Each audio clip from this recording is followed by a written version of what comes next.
welcome back again to my YouTube channel. And after 2 weeks po, ngayon lang ulit ako makakapag-vlog.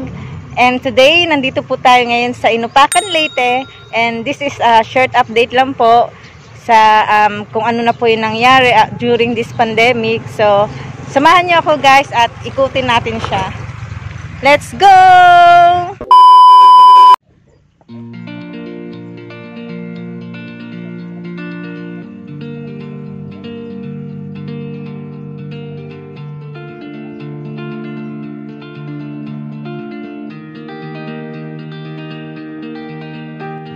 So guys, nandito tayo ngayon sa kanilang Inupacan Town Hall.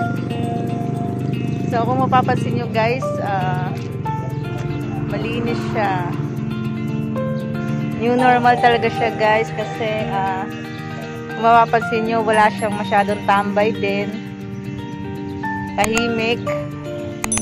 And konti lang din yung mga tao.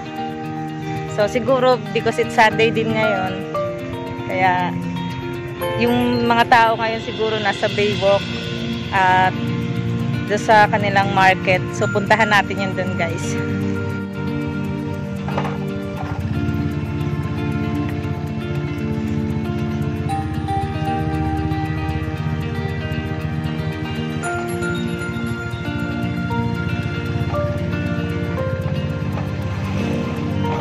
And yun guys, nandito tayo ngayon sa Inupacan Baywalk.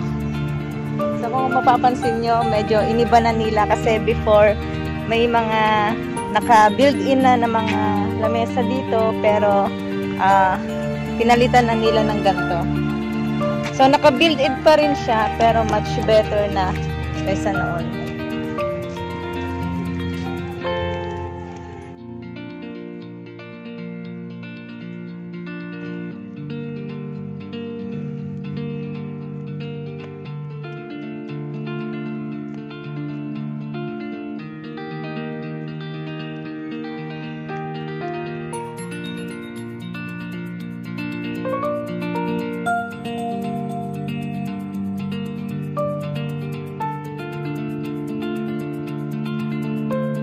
So, ayan guys.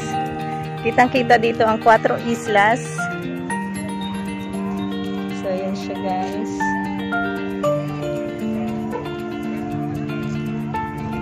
And, pwede din kayo mag-celebrate dito ng birthday nyo, picnic.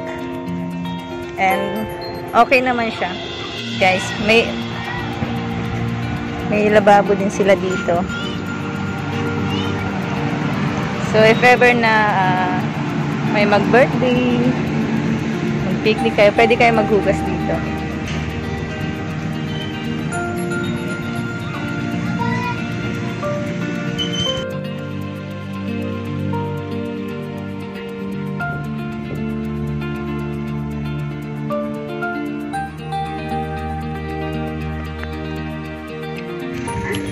Rehan!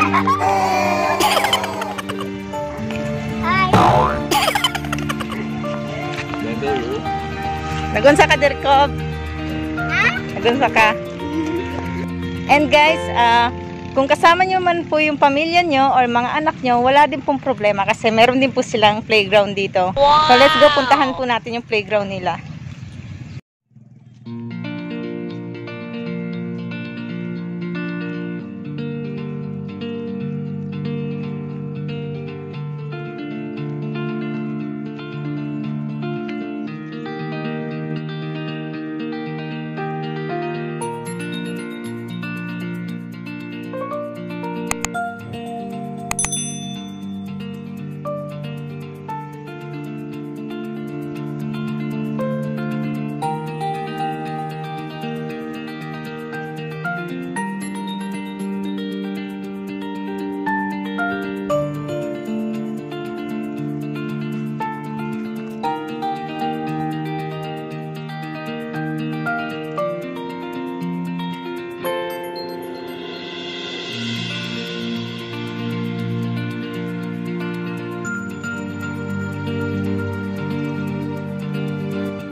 So yan guys, kung mapapansin nyo, sa likod ko is maraming tao because every Sunday daw may tinatawag sila dito na tabo na may mga taga-isla din na nag-aangkat dito sa bayan ng Inupakan at nagbebenta ng mga isda, gulay, mga prutas. So every Sunday mas marami siyang tao. Kaya every Sunday dinadagsa din siya ng mga tao kasi mas mura yung mga bilihin.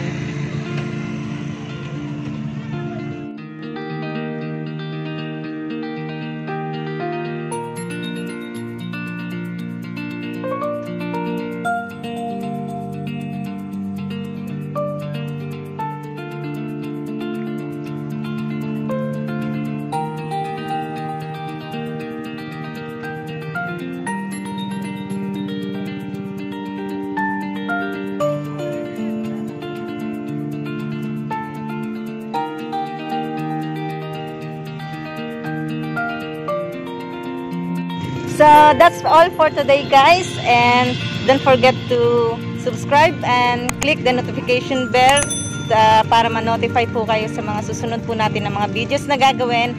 And please follow me sa FB page ko po, Scarlett Mix Vlog. And next vlog ko po is ipapakita ko po sa inyo yung market nila. So thank you guys for watching. Bye bye.